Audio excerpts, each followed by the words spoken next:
फिर भी एक बात है कि सत्ता परिवर्तन की लड़ाई नहीं है, ये व्यवस्था परिवर्तन की लड़ाई है।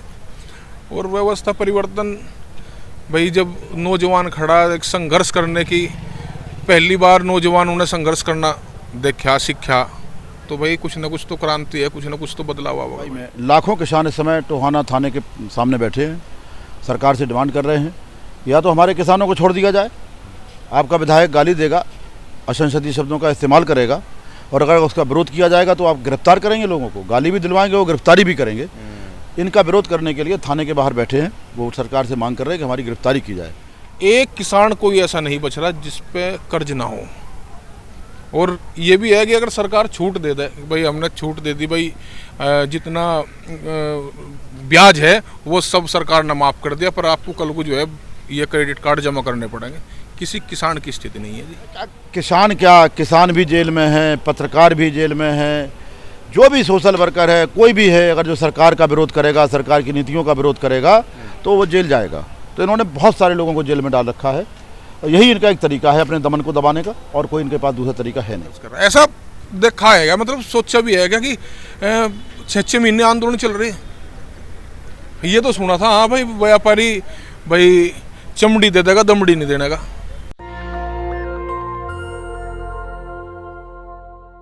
अब क्या लगता है गौरव की, अब कोई उम्मीद है और युवा कैसे सोच रहे हैं? देखो जी, युवा तो बट ठीक ही सोच रहे जी। अब तो डेली रूटीन दिनचर्या का हिस्सा बना लिया आंदोलन को सब लोगों ने।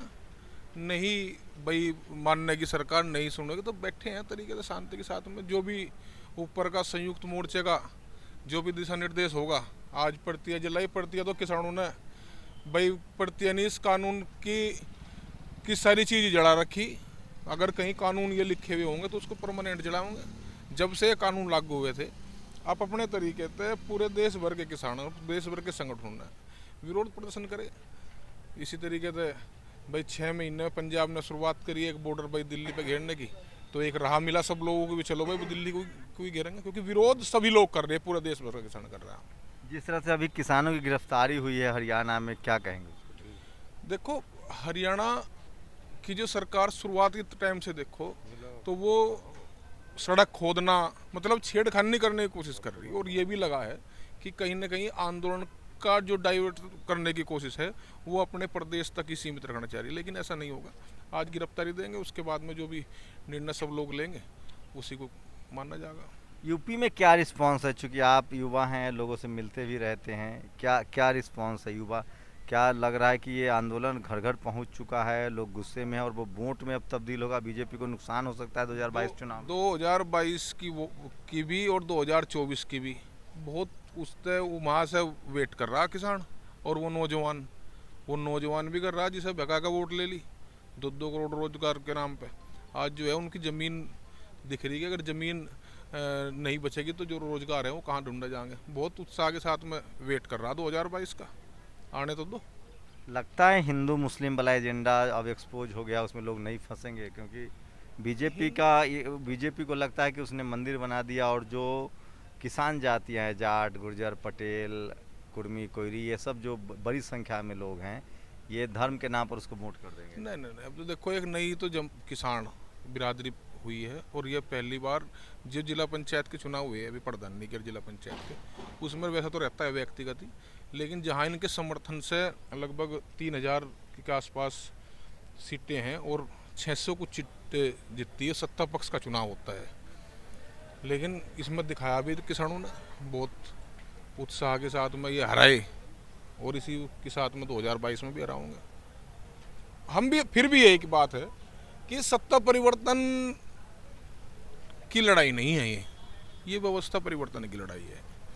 और व्यवस्था परिवर्तन भाई, जब नौजवान खड़ा एक संघर्ष करने की, पहली बार नौजवानों ने संघर्ष करना देखा सीखा, तो भाई कुछ ना कुछ तो क्रांति है, कुछ ना कुछ तो बदलाव होगा भाई। क्या लग रहा है गौरव, अभी 1 साल में क्या बदलाव हुआ देखेंगे तो? आप चूँकि खुद भी किसान हैं, चूँकि पढ़े लिखे हैं, चीज़ें देख रहे हैं, मतलब इस बिल के बाद इम्प्लीमेंट अभी तो पूरा हुआ भी नहीं, उसके बाद भी इसके साइड इफेक्ट या कुछ नुकसान आपको दिख रहा है?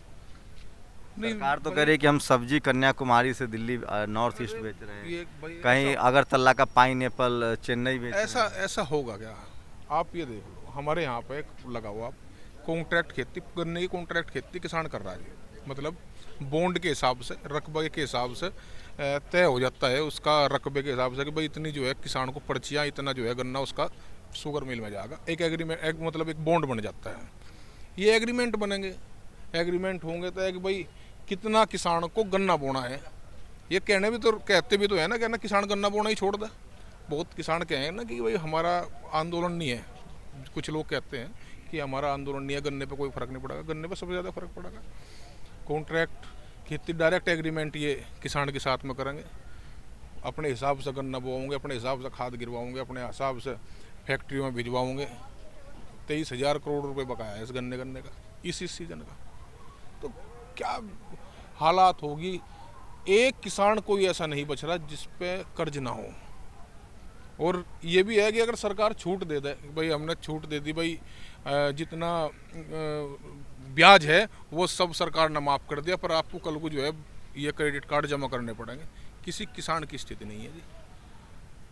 भाई बेरोजगारी इतनी ज़बरदस्त होगी, वो जो नौजवान है वो खेती की तरफ को उसका रुझान बढ़ा है, और उसमें रुझान में ही उनकी ज़मीनों पे बात आनी शुरू हो जाएगी। भाई कॉन्ट्रैक्ट खेती होंगी, कंपनियां वो होंगी, पल्लोबंदियाँ जाएंगे, ज़मीनें बंजर होंगी, फिर वे खरीद वो होगी नहीं। 10-15 साल में सारी चीज़ें हो जाएंगी। ये सब चीज़ें क्या आप लोग तो युवाओं के साथ ज़्यादा उठते बैठते होंगे, उनके चीज़ें समझ आने लगी है, जो शहर में रह रहे हैं, जो युवा, जो किसान के बच्चे शहर में नौकरी कर रहे हैं, या आईटी इंडस्ट्री में है, या आईएएस है, आईपीएस है, वो किसानी बैकग्राउंड से हैं, क्या लग रहा है वो लोग जो समझने लगे हैं चीज़ों को? हाँ, क्योंकि वो उनका मत बहुत ज़रूरी है, क्योंकि वही ट्विटर, सोशल मीडिया, फेसबुक पर हैं। देखो निजीकरण, ये सारी चीज़ समझ गए। निजीकरण ठीक है भाई, ये कह रहे, दुर्भाग्य की बात भी है कि प्रधानमंत्री कह रहा कि निजीकरण के का वो ना करके हम कामयाब नहीं हो सकते। प्रधानमंत्री कह रहे इस बात को, निजीकरण जरूरी है देश का। अरे भाई फिर सरकारी कहीं क्या जरूरत है? क्या हालात बीएसएनएल की है, क्या हालात इन्होंने जो है हवाई अड्डों से लेकर इनकी सब कर कुरा के 27 संस्थानों की जब लिस्ट बन गई, फिर इनकी दिमाग किसान पर उस पर पड़ी, उनकी ज़मीनों पर पड़ी। तो समझ गया सब चीज़, सब लोग समझ गए। कैसे देखते हैं मोदी को प्रधानमंत्री के तौर पर, जब टीवी भाई वाला बहुत दिखाता उम्मीद है? थी, बहुत उम्मीद थी, बहुत उम्मीदों के साथ में वही नौजवान खड़ा हुआ था, वही नौजवान हर हर मोदी, घर घर मोदी के नारे लगा रहा था। वही नौजवान आज सड़कों पे है, वही संघर्ष कर रहा, 6 महीने से संघर्ष कर रहा। ऐसा देखा है क्या, मतलब सोचा भी है क्या कि 6 महीने आंदोलन चल रही है? ये तो सुना था हाँ भाई व्यापारी भाई चमड़ी दे देगा, दमड़ी नहीं देने का। ये तो लगा है अब कि भाई कुछ लोग हैं, कुछ घराने हैं, कॉरपोरेट घराने, उनके लिए सब कुछ आगे करना और को सबको ख़त्म करना। टीवी अखबार वाले कह रहे हैं कि किसान के आंदोलन से कोरोना फैल रहा है। भाई यहाँ तो कोरोना का पीक टाइम भी आया और यहाँ तो कोई ऐसा हुआ नहीं, यहाँ तो कोई ऐसा हुआ नहीं, ना बुखार भी नहीं हुआ किसी को। ये तो कर रहे तो अलग अलग तरीके से, जब से आंदोलन चल रहे 6 महीने में कितने आरोप लगाए इन्होंने, फंडिंग बताई इन्होंने पैसे बताए इन्होंने, कांग्रेस चला रही है तो विपक्ष चला रहा, खालिस्तानी पाकिस्तानी विपक्ष, मतलब हर तरीके के लगाए इन्होंने। डर नहीं लग रहा आप लोग को अब मोदी अमित शाह से? डर नहीं लग रहा है? पहले एक डर था कि गिरफ्तारी ये वो। नहीं डर कहीं का, डर क्या हो जी, बस सांप है ये, अकबर वो हो जाएगा सब। मरने तो फालतू कुछ नहीं होता, और मरने के लिए यहाँ सब हैं। ये संघर्ष करने वाले लोग हैं, पीठ पे नहीं कोई गोली खाने का, छाती पे खाऊंगे सब। तो इतिहास पढ़ना चाहिए ना, तो सरकारों को इतिहास पढ़े ऊपर तक का, पहले तो लेके औरंगजेब से लेके और जितने किसान आंदोलन हुए, आज़ादी का आंदोलन हुआ, ऐसा इतिहास तो पढ़ लें। ये हटने वाले हैं भाई, डर क्या हो जी? डर तो उन्हें होगा जिन्होंने भाई उनके जो है वो लेके गोदाम बनवा रखे, वे किस मुंह से पीछे हटे। सारा कितना ज़बरदस्त नुकसान हो रहा है, इनके विधायक मंत्री के पीछे जनता भागती फिर रही। एक ऐसे जहाँ गाँवों में भी अपने उसमें भी जना बस चोर हैं। जब लोग कह रहे हैं गांव में, हाँ क्यों नहीं कह रहे? ये भी तो कहें ना कि भाई हमारा तो ऐसा फजीदा होगा, हम क्या करें। ये नहीं आते यहाँ सभा में, सब यहाँ सब जितना भी सहयोग कर रहे हैं सब अपने आप ही तो कर रहे हैं। उन्हें पता करना का आपको समाज में भी रहना, आपको फिर जो है उन्हीं गाँव में जाकर वोट मांगनी। वे भी लोग भी तो हमें, वे लोग भी सेवा कर रहे हैं यहाँ तो बीजेपी के लोग। क्या है ताज़ा मामला हरियाणा वाला? हरियाणा में आदरणीय चौधरी टिकैत साहब की राकेश टिकैत जी की अगुवाई में लाखों किसान इस समय टोहाना थाने के सामने बैठे हैं। सरकार से डिमांड कर रहे हैं या तो हमारे किसानों को छोड़ दिया जाए, आपका विधायक गाली देगा, असंसदीय शब्दों का इस्तेमाल करेगा, और अगर उसका विरोध किया जाएगा तो आप गिरफ्तार करेंगे लोगों को, गाली भी दिलवाएंगे, वो गिरफ्तारी भी करेंगे।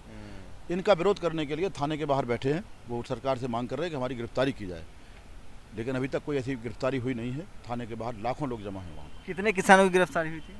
2 किसानों की गिरफ्तारी किया था उन्होंने, 27 किसानों की गिरफ्तारी थी, लेकिन 25 किसानों को छोड़ दिया, 2 किसानों को रोक रखा था उनको छुटवाने के लिए। तीन किसान छुटे हुए हैं। जी जी। तो अब तक आपके कितने किसान जेल में है, कुछ आइडिया है देश भर में? इस देश भर में मैं क्या, किसान भी जेल में हैं, पत्रकार भी जेल में हैं, जो भी सोशल वर्कर है, कोई भी है, अगर जो सरकार का विरोध करेगा, सरकार की नीतियों का विरोध करेगा तो वो जेल जाएगा।